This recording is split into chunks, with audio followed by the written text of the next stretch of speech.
Hello, what's up my friends? Welcome back to the channel. I hope you have a fantastic week and enjoying the black and dark autumn weather now, especially where I'm recording my video today in Sweden. It's completely black at 5 in the afternoon. So what are you gonna do? You're gonna make the best out of it, make things that make you feel good. This is one of the things I like. So I wanted to talk about something today that I made a post about recently. I made a post on my channel. You can find it on the community bar on the channel page. Put up a few pictures and I put a little text, talked about how I used to actually identify, not long ago actually, this started this year, identified more my way of eating because I was identified with a certain way that I thought was required for me if I wanted to grow spiritually. So I wanted to discuss a little bit more in depth about that in this video, and yeah, let's get into the video right away. So for about 2.5 years now I've been eating primarily fruit in my diet, about 80-85%, and some weeks is less, some weeks is a lot more, so depending a little bit where I am, also depending on the season. During winter time here in Sweden it's much more harder to eat the way I would like to eat. That's what I like, to travel away a few weeks every year, so that first of all I can get a lot of sunlight, but also I can get access to more tropical fresh fruits. But you gotta make the best out of you, what you have to work with, so to say. But for over 2 years now I've been eating that way. Like I said, when I started off this, I did it because I felt amazing, like most people do. And I got into it by having a very deep discussion with a friend of mine. And we had a huge argument because I was doing keto at the time, and I was more or less sold out on that we should eat a lot more fats in our diet. I'm not going to get into the details about that, but he started to eat a lot of fruits and raw foods because he wanted to heal the disease he had. And after we had a long conversation about these things, he really sowed a seed in me, and I got very curious. I started to look it up, started to look into this more, and got into a lot of different channels, got into a lot of different information about this, how we should change the way we're eating from eating cooked foods more to raw foods in a raw state, raw living state. And so I did that because, like I said, I was curious, and immediately I could feel like how my energy levels was like going through the roof. I felt amazing. Except the detox symptoms that you will obviously experience later on. But in the beginning it was amazing. But in the beginning I mixed with a lot of other stuff, so it caused a little bit of issues, you can say, because the fruit goes so fast through the system if compared to, let's say, cooked food.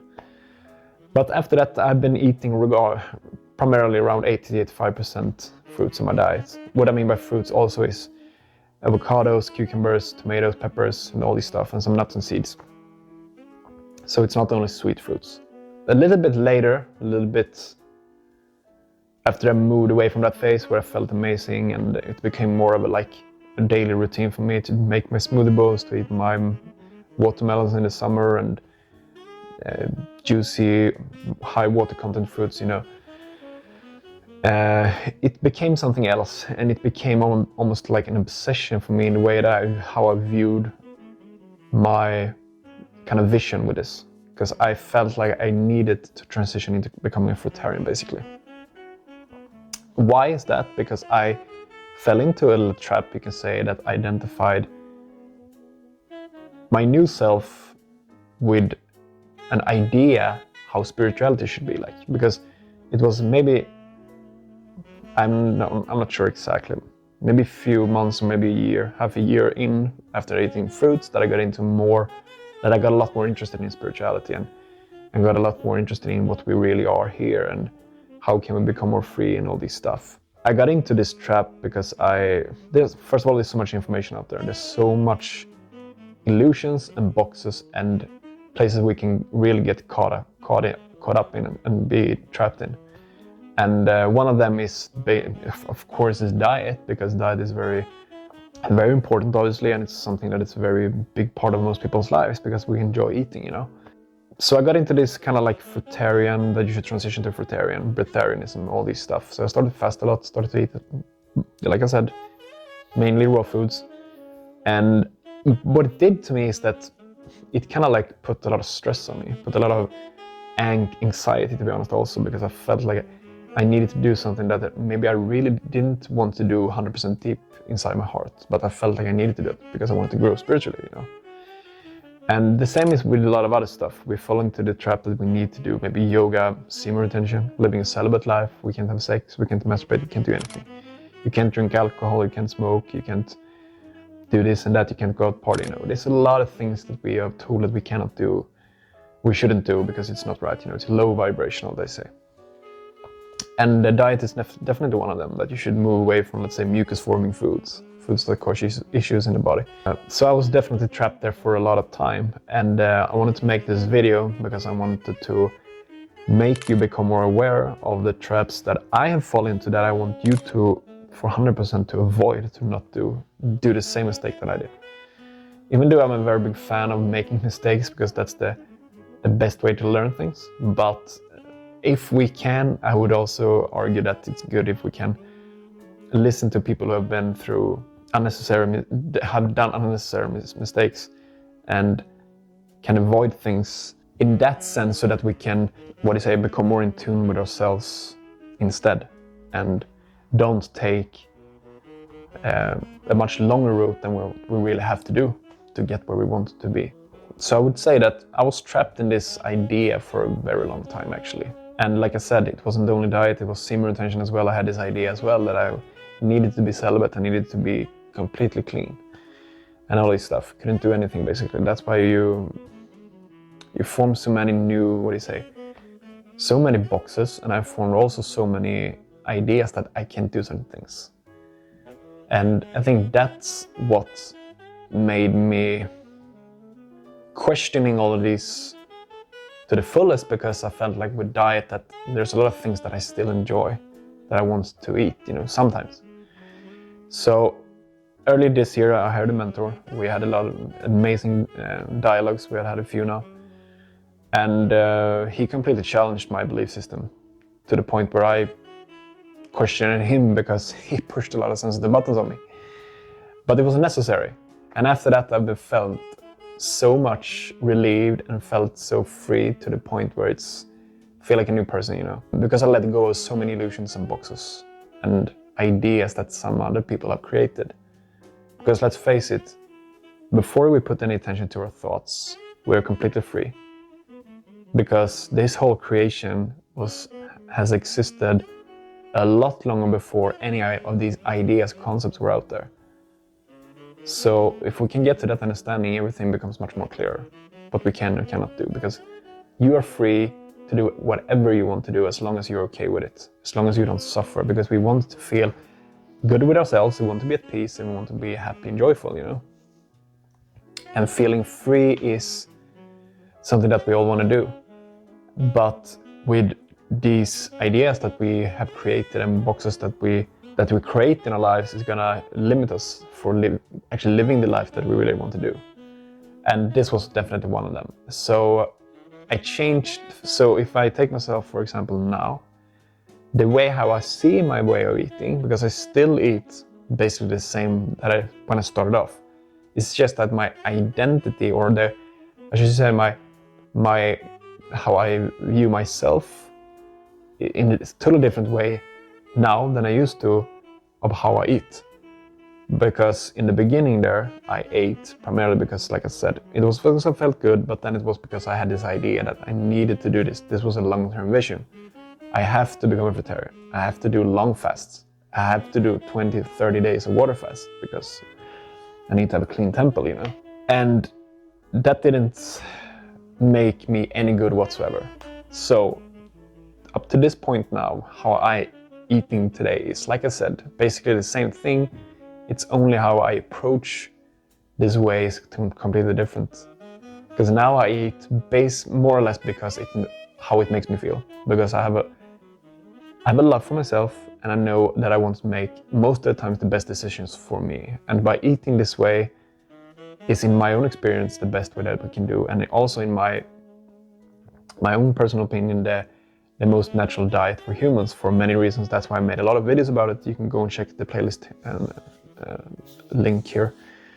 But it's how it makes us feel, and it doesn't cause any issues in the body. It doesn't cause any harm. It doesn't leave any waste. It takes away waste, and it makes us feel vitalized, energized, and so much better overall, because the body doesn't have to work against us, it works for us instead. So that's the main reason, you know. So I think that how this is so important. That, and with that said, I mean, like I said, that's what I like to use the 80-20 rule, because I think it's a brilliant idea. Like, that's a brilliant concept. If we are leaning more towards being optimal most of the times, the little like 20% there doesn't gonna cause any harm to us, because the overall positive things will outweigh the negative, so to say. My main point with this is that I don't want to limit myself when, let's say, I'm out with friends, families, or even with myself sometimes, occasionally, when I want to treat myself. I don't want to limit myself because I'm living for certain ideas and rules that someone else has created, because that's not really living the way I want to live. And also, one thing that we need to understand is that the will is the most important thing in this existence, because without our will, we are never going to do things that feel 100% right in our heart, and the other people won't either. So that's what we have to accept, that you have your will, I'm having my will, and God, creation, consciousness has his or her will, you know. That's why it's so important that, in my case, I know that I don't want to live in a life where I'm limiting myself from experiencing things that I want to do. So when I'm, let's say, I'm out traveling, one of the best things I know is to try out new foods. Because I've been in Mexico the last 2 years, and both of these 2 times I've been limiting myself from actually experiencing new food, because I had this idea that I can't do it. And I don't want to live like that. So I'd rather feel a little bad sometimes, because I know that it's not optimal, but I want to take part of that experience. And I want to have a good time with maybe my friends and my family members, because I enjoy it. But it's occasionally, so that's okay. But sure, you can be a person who think that it's so important to you that you want to be 100% correct all the time. And sure, that's fine. You can do that as well. Like, if you're okay with it, that's totally fine. That's a choice you have to make. But my choice comes down to, I want to have as much experience that I can possibly have, and see for myself, and also enjoy a lot of different things. But it's so important that what we come down to, the why. What is the reason? What's the purpose? What is your approach to all this stuff? You know. So these are the questions we always have to ask ourselves, and that's what I started to do this year. And like I said, I've felt so much better than I can ever imagine, because that's also another topic, and not another topic. That's also something that is very interesting that I want to bring up, is that, because I had a discussion with a friend of mine. She lives in Brazil. She's very similar like me. She has more access to fresh tropical fruits, and she has a very similar background, in the sense that she fell for all of these concepts and ideas that I did. So we had a discussion about how nowadays, after we have had a kind of like, I would say, another awakening, we raised our consciousness and awareness and frequency on this ladder, is that we now feel like we don't get that affected anymore by the old stuff we used to do.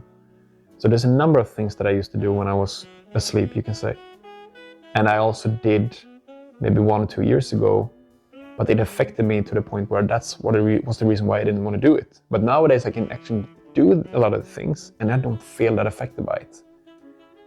And here's why I think that is, because I heard this from some other people, that when you're raising your consciousness even more, your frequency, your vibrational frequency is elevated even more, you're not going to be as affected like you did before by a lot of things. And I think this is so true, because this is exactly what I experienced. Because even now when I'm eating cooked food, I don't feel that affected by it. I feel pretty okay, to be honest. The same is with alcohol, the same is with a lot of other stuff. Even with a lot of things that I view can be very high rewarded of dopamine, I don't feel that affected anymore. And I think that's something to do with it. I think it's interesting in that way, how that can happen, actually, because like just earlier this year, I felt usually terrible the next day, maybe also a few hours sometimes after eating cooked food. But nowadays I feel pretty good, to be honest. Like sometimes maybe if I indulge too much, but usually it's very okay now. I can sense a little bit in the energy wise, like if I eat during the day. That's why I usually eat cooked food in the evening, but not during the day, because I want to feel as good as possible and I want to have as much energy as possible on the day. So I think that whoever you are listening to this video now you can picture like what I've just said into your own life. You feel like I recognize these things as well. You should always ask yourself that question, like what is most important for you? Because I know there's a lot of people out there that say that health is very important for me as well, but I also know this, that the mental side is what everything starts at. Everything starts here. That's because everything is perceived from how your mind works and how you operate from the mind. So if you're doing things and you're breaking down yourself all the time, you're feeling bad, you're feeling ashamed, and you're regretting yourself for whatever experience you do, you should take a step back and either accept that you are doing these things or leave them out and don't do them anymore. Because you can't do things and feel bad and feel guilty and stuff. That doesn't work, because that's going to cause a lot of issues to your health. So I realized that these are so much more important than what we're actually doing on the physical plane. So the mental plane, how we perceive everything from the mind, is much more important than what we're actually doing to our body. That's what I noticed and learned. So to summarize the video, what I want you to do, which is the most important thing, is, like always, is to ask yourself this question, like, what is your reason for eating your type of diet, whatever you're doing? Or maybe it doesn't have to be diet, it can be like something that you're practicing, something that is spiritually correct that you're practicing. Because only you know the answer for that question, no one else, and that's what's most important. Because living a life based on that you want to be acceptable, what other people think of you, is never going to lead you to the life of full freedom, to feel like that you can express the way you want to. And diet is definitely one of them. You want to express what you want to eat. By you asking yourself these questions, these very important questions, you're going to realize that maybe you're actually on the wrong track in the first place. Like I said, we can do whatever we want as long as we're okay with it. And I think that's the most important message. So whatever you can go out and eat whatever you want, experience whatever type of food you want. And I think that's so amazing. And that's what we should really get to understand. So for me, it got down to that I don't want to neglect myself, experiences and opportunities that are going to rise in myself, in my life, because I'm following people's ideas and boxes they have created. There's so much information out there, and it's so easy to get trapped in these things. So we have to watch out for them. People talk from one mouth to the other, and they're spreading words and information they heard from a long time ago. That's why we always like to refer to ancient texts and stuff. And I'm guilty, I'm not denying that. I'm very guilty, because my name for the channel when I started off, this was actually Ancient Wisdom, because I wanted to bring up the secrets of the past and the practices. That was my idea. But I completely changed that. That's why I changed my name 2 times and got to my own name now. But anyhow, it's so easy that we get caught up in this because it sounds good, It sounds so very correct, and it sounds so very true, because of course they knew it back then, but at the end of the day, how can you know? You don't. You only believe it. And that's what's so dangerous, because we put so much focus and attention to that belief. And that belief is going to be a reality, because, like I said, it creates from the mind. And if that's what we perceive it to be, then it's our truth. So we need to be very careful about that and understand that you can believe whatever you want out here in this existence. But it's the only truth and the only fact from matter, what you actually know, is the thing that you experience. So that's why it's important that we always apply things in practice and in our life, if we read it and if we hear things, so that we actually get down to the real core truth about how it actually is. So I'm not going to be more long-winded. Hope you liked the video. If you did, hit the like button and subscribe to my channel. subscribe. Please leave a comment down below what you thought about this message. If you agree, maybe disagree, leave some feedback as well. And yeah, I think that was it. We talk soon. Take care.